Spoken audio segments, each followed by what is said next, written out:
Good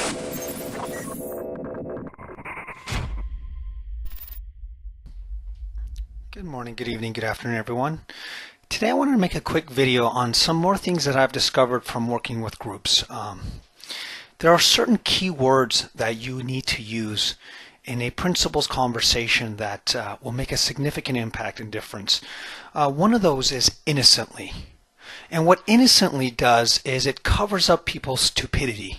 So if someone, for example, innocently left their car keys at the pool party because they were drinking, it softens the blow in a sense. Or if someone innocently forgot to pick up their wife from work, you could say that was a stupid thing to do. But if someone is whirling in their head, do you see this motion? You want to do this when you're teaching the principles too. This is a sign of whirling. When you're whirling in your head, you're going to do innocent stuff. So, whenever there's a fight, whenever you're in a begrudged, so to speak, just tell the other person they're just being innocent. So that's number one. The second thing is the word universal, right? You can use words like mind, consciousness, and thought. But as soon as you add the word universal, it makes it sound grand. Right, so you want to say universal mind. You see how that flows? Universal thought, universal consciousness. And that word, it gives us an embodied understanding of what we're talking about, kind of like the capital thought versus lowercase thought, another term that's very important. When we're talking about the energy of thought, that's all capitalized, right? So when you say, you have to say, that's thought versus thought. And that lets people know in a dialogue that you're talking about the energy of thought, not to be confused with the measly, lowercase, shorthand thought that gets produced by the energy of thought. That's like personal thinking or ego or the, wait for it, the one that makes you spin. That's the lowercase thought. And if you're in the UK, you would say thought. So, and again, you want to exaggerate that when you're talking about the energy of thought. So you want to say thought.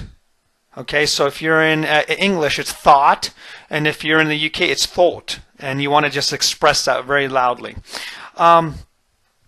Metaphors also are very important. And sometimes you want to use it like a tweet. For example, if you get lost and you're in a situation where you're forgetting what you're saying, just use things like all boats rise with the tide.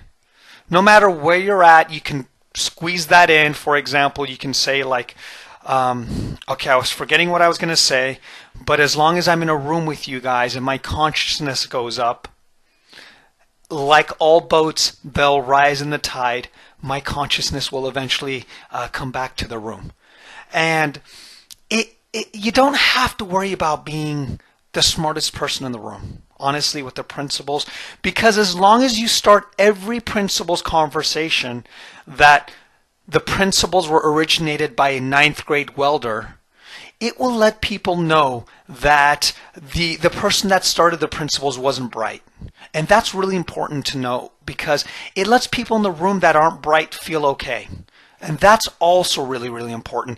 The fact that he was a 9th grade educated welder, and that's something that we always hear about, lets us know that welding and being in 9th grade is normally less intellectual than a 12th grade child that wants to be an astronaut. So just keep that in mind. And that brings me to the next thing, which is when you discuss the principles, you want to elevate yourself by talking about who you've worked with or who you've watched videos of, but you want to use people that have good last names, like strong last names, as if they are, sounds doctorish. For example, Pransky sounds good. Spittle, Bettinger. See, anything that has longer words like Bettinger, you want to use. Smart, Neil, like those can be a little bit weak. So, don't worry about naming those principal practitioners. You want to use the bigger ones. Pransky, right? Bettinger, If you want to get like international, you can say Gabriela Maldonado. That'll do the trick too. So that's the kind of terminology you want to use. Okay. So if you find any, even banks, if you can use banks less, that'll maybe elevate your game a little bit more too.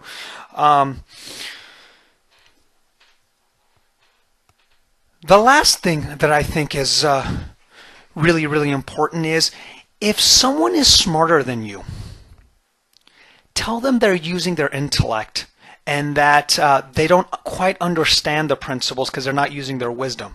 In other words, if you can't answer any questions, sometimes there's people in my group like Jules Lalonde or Jürgen Rasmussen. You can tell by the names they're going to cause trouble already. Rasmussen sounds dangerous, and Lalonde sounds French or something. So, you want to make sure as soon as they start to ask questions that may sound intellectual, to scoff and almost feel bad for them innocently, right? Now, did you notice what I did? Because they're probably intellectualizing the 3 principles, and you want to make sure that they are aware that you know that they are going above a 9th grade welding conversation, and we don't want to get to that point because that's where you're not going to see things, and when you don't see things, this conversation is going to be not as conducive as it can be, and we want to make sure that everybody has access